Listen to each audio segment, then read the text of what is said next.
سچی بات یہ ہے کہ میں ان کے دکھ میں ان کے درد میں برابر کے شریک ہوں، اور ان تمام علاقوں کے اندر میں نے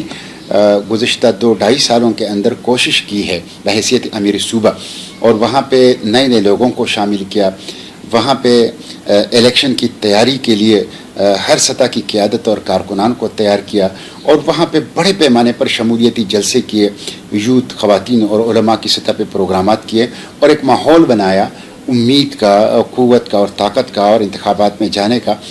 لیکن مجلس عمل کے پلیٹ فارم کے جہاں بہت سے فوائد بھی ہیں، وہاں اس کا ایک اسپیکٹ یہ بھی ہے کہ اس میں تمام اضلاع میں ہمیں الیکشن لڑنے کا موقع نہیں مل سکتا، اور بہت سے اضلاع ایسے ہوں گے کہ جہاں پہ بامر مجبوری اتحاد کی وجہ سے جماعت اسلامی کا کینڈیڈیٹ نہیں ہوگا، البتہ مجلس عمل کا کینڈیڈیٹ ہوگا۔ تو میں ان سے ان کے جو اس وقت کیفیت ہیں ان کو سمجھتا ہوں، ان کی جو تکلیف ہے ان کا احساس رکھتا ہوں، لیکن اجتماعی فیصلوں میں اور اجتماعی مفاد میں اس طرح کی قربانی کا وقت آتا ہے۔ میں ان سے بھی درخواست کرتا ہوں کہ وہ امتحان کے اس وقت میں صبر کا مظاہرہ کریں، استقامت کا مظاہرہ کریں، اور یہ دن اور رات کا الٹ پیر ہے،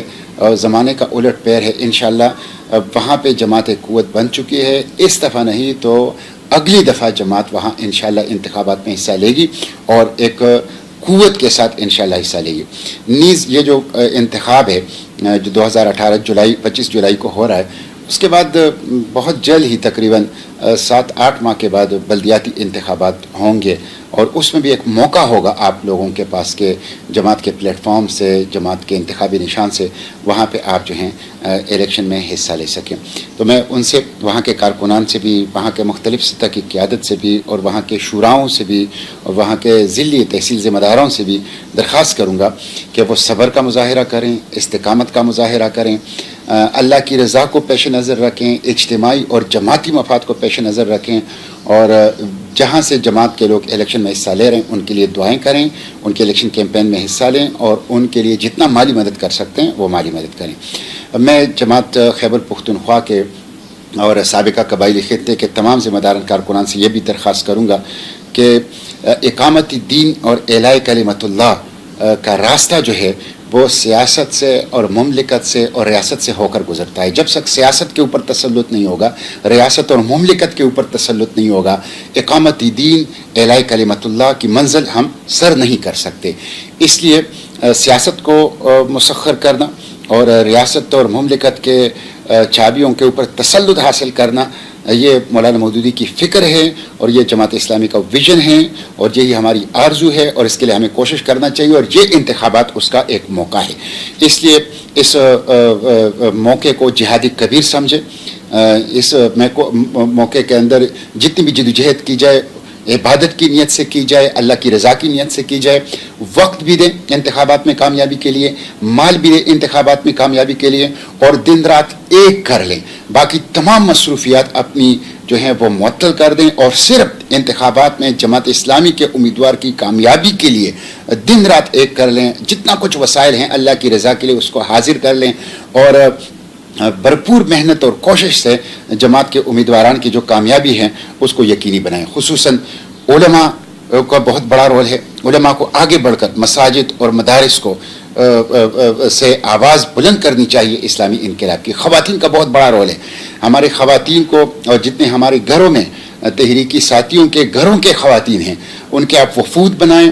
گھر گھر اس کی مہم چلائیں، ایک ایک گھر کے اندر جا کے خواتین کو سمجھائیں کہ یہ دراصل جہاد کبیر ہے، یہ دراصل اقامت دین اعلاء کلمت اللہ کی جدوجہد ہے، یہ دراصل پاکستان کو خلافت راشدہ کا نظام اور نظام مصطفیٰ کے رنگ میں رنگنے کی جدوجہد ہے، اور یہ دراصل پاکستان کی آزادی کا، پاکستان کی ترقی کا اور پاکستان کی خود مختاری کی جنگ ہے جو کہ ہم لڑ رہے ہیں، اور یہ ہم سب کے آئندہ نسلوں کو محفوظ بنانے کے لیے ہے۔ تو خواتین کو آپ وفود بنائیں، خواتین پولنگ ایجنٹس بھی ہوں، اور خواتین کے وفود بھی بنائیں کہ وہ گھر گھر پہنچے۔ اسی طرح یوتھ کی بہت بڑی ذمہ داری ہے۔ 60% جو ہماری اس وقت ووٹرز ہیں وہ بلو 45 ہیں اور یہ بہت وائبرنٹ سیگمنٹ ہیں. یوتھ کو منظم کریں اور گراؤنڈز کے اندر اور تعلیمی اداروں کے اندر اور مدارس کے اندر اور گلی کوچوں کے اندر نوجوانوں کو سمجھائیں کہ موروثی سیاست سے اور جاگیردارانہ سیاست سے اور کرپشن کی سیاست سے اور جو سٹیٹس کو کی سیاست ہے اور جو گزشتہ 70 سال سے چند خاندانوں کے چہرے ہمارے اوپر مسلط ہیں اور جنہوں نے 70 سال میں پاکستان کو سوائے غربت اور پسماندگی اور قرضوں اور کرپشن کے کچھ نہیں دیا اور جن کی وجہ سے اقبال اور قائد کا پاکستان ترقی سے محروم ہے اور پسماندگی اور غربت کے دلدل میں پھنسا ہوا ہے. نوجوانوں کو پکار رہا ہے پاکستان, نوجوانوں کو پکار رہا ہے پاکستان کا مستقبل کہ نوجوان منظم ہوں, نوجوان اٹھیں اور مجلس عمل کے سفید اللہ اکبر والے جھنڈے کے نیچے پاکستان کو اقبال اور قائد کا پاکستان ایک جدید ترین اسلامی فلاحی ترقی یافتہ پاکستان بنانے کی وہ جدوجہد کریں. تو نوجوانوں کو بھی منظم کریں, خواتین کو بھی منظم کریں, علماء کو بھی منظم کریں, پولنگ اسکیم کے مطابق پولنگ